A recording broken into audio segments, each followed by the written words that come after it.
right, more stunts, more theater, same truth. That's the focus of tonight's angle. At House hearings today, blue state governors embarrassed themselves in a series of politically damaging exchanges with members of the House Oversight Committee. Now, immigration was the hearing's focus, and one by one, Democrat governors revealed what most of us knew all along, that their priority is protecting illegals instead of keeping their own citizens safe. First up was Kathy Hochul, who extended her state sanctuary status multiple times, yet today claimed not to know about the criminals that she empowered. Do you know who Sakir Khan is? You should, as the governor of New York State. Do you know?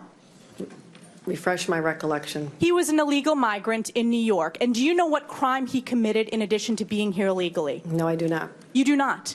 This was widely reported. He found a 15-year-old girl, threatened her with a metal pole, told her to get into the back seat of his car. He took her clothes off, and he violently raped her in Albany, New York. These are high-profile cases. Yes. New Yorkers know about them, and you don't. So let's talk about Sebastian Zepeda Khalil.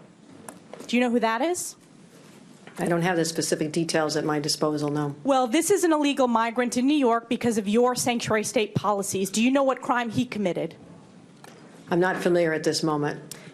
I bet you're going to be familiar when I remind you. He found a sleeping woman on the subway, lit her on fire, and burned her alive. This is in Kathy Hochul's New York. Now, why would that be memorable to Governor Hochul? Nice job, Elise Stefanik.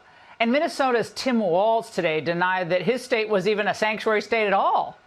And he insisted that they passed no law establishing that. Okay, but of course, he's playing a game of semantics.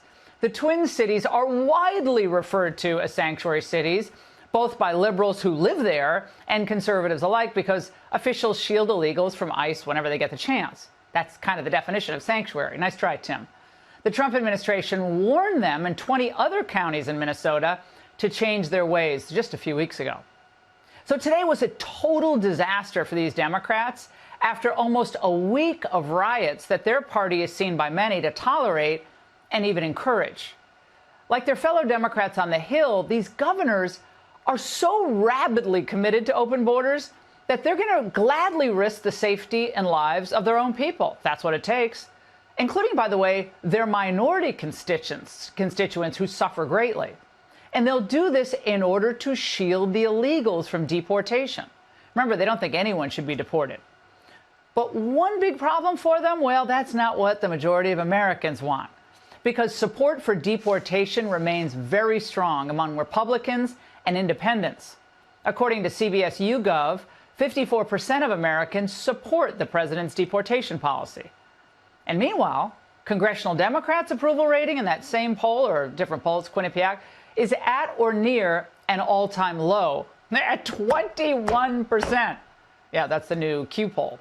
Now, even worse, 53% of Democrats disapprove of congressional Democrats. Trump's approval rating is 17 points higher in that same poll among all Americans. So, look, Democrats have been literally wrong about everything. Remember, they predicted inflation with Trump. Well, inflation's going down. They predicted that the tariffs are going to jack up prices. Well, that didn't pan out. They predicted Trump wouldn't be able to get China to the table. Wrong again. And, of course, they claim that their protests are largely peaceful. Nice try. Now, this week, once again, Americans saw what their coddling of criminals has created in blue cities from coast to coast. So what do you do as a political party when you're losing the narrative on law and order? When voters see you as the champions of illegal aliens and violent criminals, what do? Well, you try to change the narrative with a carefully choreographed stunt.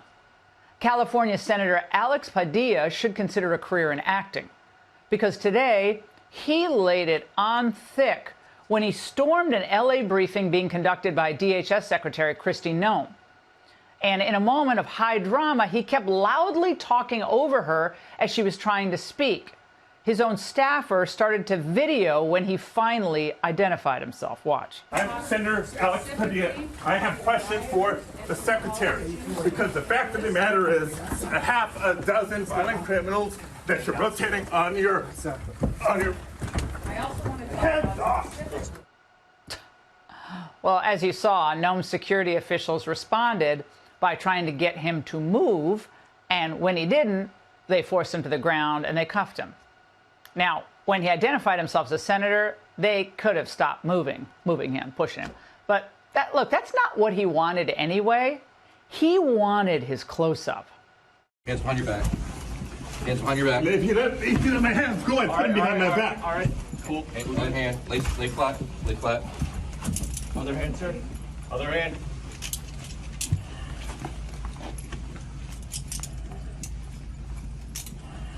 There's no recording loud out here. Well, I didn't hear his staffer in the background saying you're cuffing a sitting U.S. senator. Maybe he was saying it, we just couldn't hear it. Now, of course, this is gold for them. It advances their narrative that the Trump people are just jackbooted thugs, don't tolerate dissent. But let's be real. A sitting U.S. senator who is free to call a cabinet secretary anytime he likes decided to barge into a DHS briefing? Why? Because he said he wanted answers. Okay. Now, at a time when there are so many threats against Trump officials, because of these kinds of stunts, by the way, doxing and so forth, 2 assassination attempts against Trump last year, security is obviously on edge. They don't want to make a mistake. Well, and sometimes they'll make a mistake and trying not to make a mistake. But of course, he was ready for his star term with the cameras nearby afterward.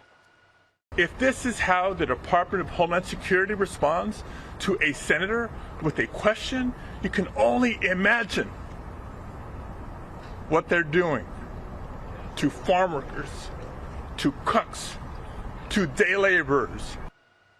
Oh, he's trying to conjure up the tear there. Appearing with Martha McCallum, Nome explained things this way. I had a conversation with the senator after this. We sat down for 10 to 15 minutes and talked about the fact that nobody knew who he was. He didn't say who he was, that until he was already had been lunging forward and people were trying to detain him for quite a period of time. If he had requested a meeting, I would have loved to have sat down and had a conversation with him. That coming into a press conference like this is political theater. It's wrong and it does a disservice to this country and the people who live here. So we sat down, had a conversation. We probably disagree on 90% of the topics, but we agreed to exchange phone numbers. We'll continue to talk and share information. But of course, look, the Democrats, they already had their talking points ready.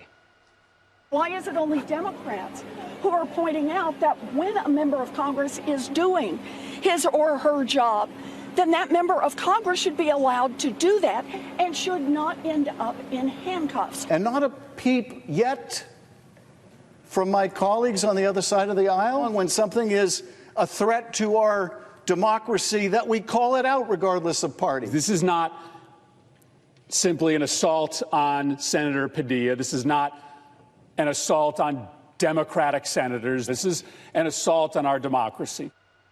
Okay. And the Obama henchmen, they were out there chiming in. You see, those people, they're all just like dictators. We're now more authoritarian in our government than most of the countries that we talk about. Where are we heading? I think we're headed to a place where what is going to happen this weekend, where there's popular mobilization and there's troops in the streets and there's a president of the United States who's going to watch tanks and helicopters go by him, that's where we're going to be. That's what they want. That's what they want. So this entire Padilla skit was a lame attempt to change the subject. But Republicans, for their part, kept the focus on the American victims of Democrats' radical border policies. And what are one of those? Well, we have a lot to get to, and that's the angle. Now Democrat senators are joining the riots. Alex Padilla, the senator from California, got handcuffed inside of a federal building this afternoon for lunging at a cabinet secretary. Kristi Noem was in Los Angeles giving a press conference about the riots when the senator barged in and ran at her, yelling and screaming. Sir, hands up, hands up. I'm Senator Alex Padilla. I have questions for the secretary because the fact of the matter is a half a dozen violent criminals that you're rotating on your hands off. Many of our ICE agents have been docked. the ground. On the ground. Hands behind your back. Hands behind your back. If you let my hands go, I put them behind my back. All right. Cool. One hand. Lay flat. Lay flat. Other hand, sir. Other hand. Democrats must have known about the stunt ahead of time because within minutes, Newsom yelled dictator, and Congress burst out of their offices. I just saw something that sickened my stomach. The manhandling of a United States senator. We need immediate answers to what the hell went on. As if made to kneel before the authority of the executive because he was so-called disrespectful. If you could make Alex Padilla forcibly kneel before this executive, when does it stop? As a combat veteran, I want to know what this House is going to do, but because a senior senator was attacked, illegally attacked, and drugged to the ground. MSNBC's acting like Trump fired on Fort Sumter. This is a big escalation of what has been happening in California. Born to immigrants, he himself is the pride of much of the Latino community in the Los Angeles area. To see him manhandled in this way, like a common everyday protester, is going to be particularly jarring for many who are watching from California. The senator wasn't arrested, wasn't charged, didn't go to jail, but was able to arrange a press conference immediately after. If this is how the Department of Homeland Security responds to a senator with a question, you can only imagine what they're doing to farm workers, to cooks, to day laborers out in the Los Angeles community and throughout California and throughout the country. Was he almost crying? I think he was. Noam says if he wanted to ask her a question, he could have just called. You know, I had a conversation with the senator after this. We sat down for 10 to 15 minutes and talked about the fact that nobody knew who he was. He didn't say who he was, that until he was already had been lunging forward and people were trying to detain him for quite a period of time, and that this, you know, we're leaders, we're public servants. And if he had requested a meeting, I would have loved to have sat down and had a conversation with him, that coming into a press conference like this is political theater.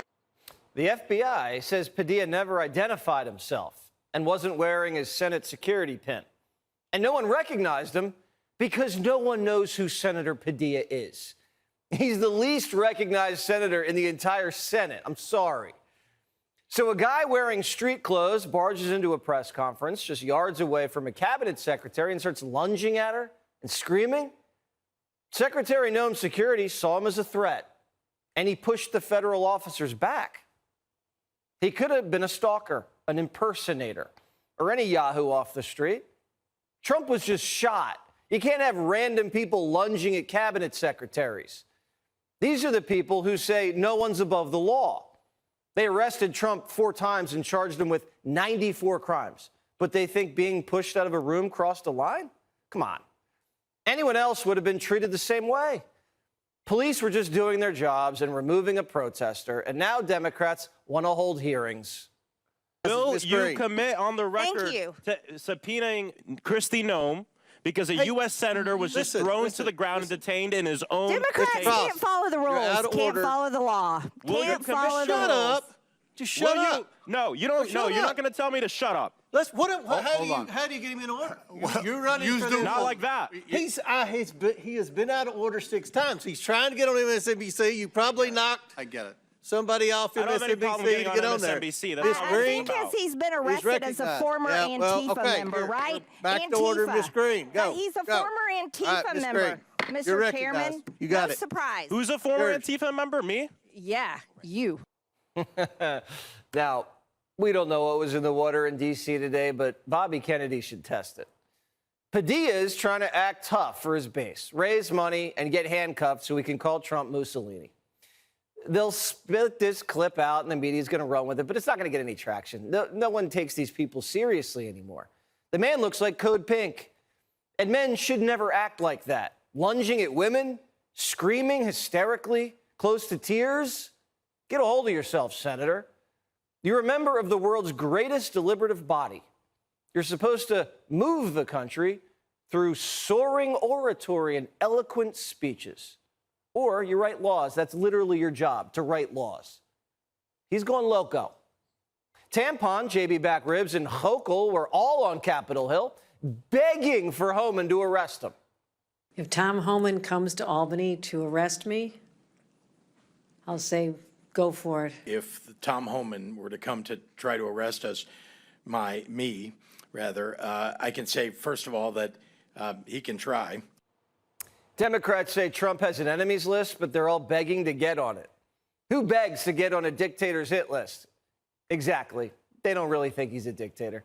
They just want to pretend to be human shields for illegals. Tampon says we just don't know history. I don't call federal law enforcement officers Gestapo. You were recently quoted. Where's the apology? Donald Trump. Oh, no, Donald Trump didn't. Listen, Donald Trump's not here. Yeah. You are, Governor. Yeah. You're a big boy. Put your big boy pants on. I would ask, don't wear masks. Identify who you are. Don't pull up and under. Governor, you called them Gestapo. Will you apologize for that? And don't pull people. Will you apologize for that? Congressman, my job, I'm a history teacher. Okay, so you won't. Democrats called the LA riots the Mexican-American War, then changed it to the Civil War, and now they're saying it's actually World War II. And LA is just like the beaches of Normandy. When you compare the old films of the Gestapo grabbing people off the streets of Poland, and you compare them to those nondescript thugs who grabbed that student, that graduated student, it does look like a Gestapo operation. It does look like the Gestapo. You know, my dad served in Second World War. He fought the Nazis in Northern Africa. He fought the Nazis on the Italian peninsula. And I think he's looking down right now and he's happy that I'm fighting today's Nazis. One Democrat can't decide whether to call ICE Nazis or slave catchers. If we just roll this clock on the wall back 75 years, we'd be looking at a time in Nazi Germany where people ran around with signs like this new ICE sign that says, report all foreign invaders to ICE, with Uncle Sam there holding up the sign. This could have been a Gestapo member 75 years ago, report all Jews. 100 years before that, it could be a plantation owner that said, report all Negroes and all coloreds and all those who are from Africa, because they are disrupting our country. So let's not get it twisted here. Do Democrats have anything else to say besides racist Nazi? If I go on Fox, both shows, and call everyone racist Nazis day after day after day, you'd think I'd lost my mind. I'd probably get fired. Homeless guys talk like this. Do Democrats have Tourette's? Nazi, racist, Nazi, racist. They're not even making any sense. They say they only want to deport the criminals, but then they won't hold them in their jails when they get arrested. They release them before ICE can show up. Democrats don't even know who they have in their own states. Hochul just found out she's protecting a rapist. Do you know who Sakir Khan is? You should, as the governor of New York State. Do you know? Refresh my recollection. He was an illegal migrant in New York. And do you know what crime he committed in addition to being here illegally? No, I do not. You do not. This was widely reported. He found a 15-year-old girl, threatened her with a metal pole, told her to get into the back seat of his car. He took her clothes off, and he violently raped her in Albany, New York. Albany is the capital. It's where the governor lives and works, and she's never heard of this case. Jazzy Crockett says, who cares about migrant rapists? She only wants to talk about one thing. They love to cherry pick. They can find, any one person that has been killed. And if they've been killed by an immigrant, then God darn it, every single immigrant is going out and they are killers. And that is the problem. But they don't want to talk about white supremacy. We don't want to talk about white supremacy? It's all we've been talking about. Remember, working out's white supremacy. Being on time is white supremacy. Merit is white supremacy. The Redskins logo, yep, white supremacy. And not admitting you're a white supremacist means you're a white supremacist. LA Mayor Karen Bass says she's okay with a few migrant killers on the loose because she just needs a babysitter.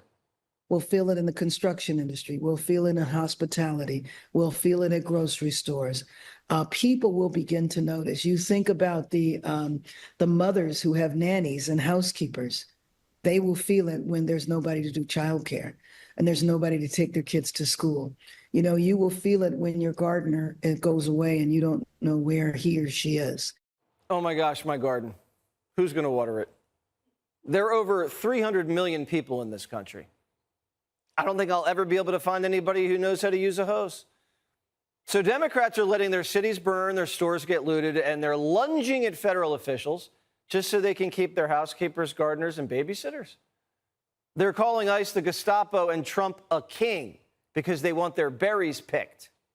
No Kings protests planned across the country on Saturday as well. What are your thoughts on those? What do they go? No Kings? No Kings. I don't feel like a king. I have to go through hell to get stuff approved. A king would say, I'm not going to get this. A king would have never had the California mandate to even be talking to him.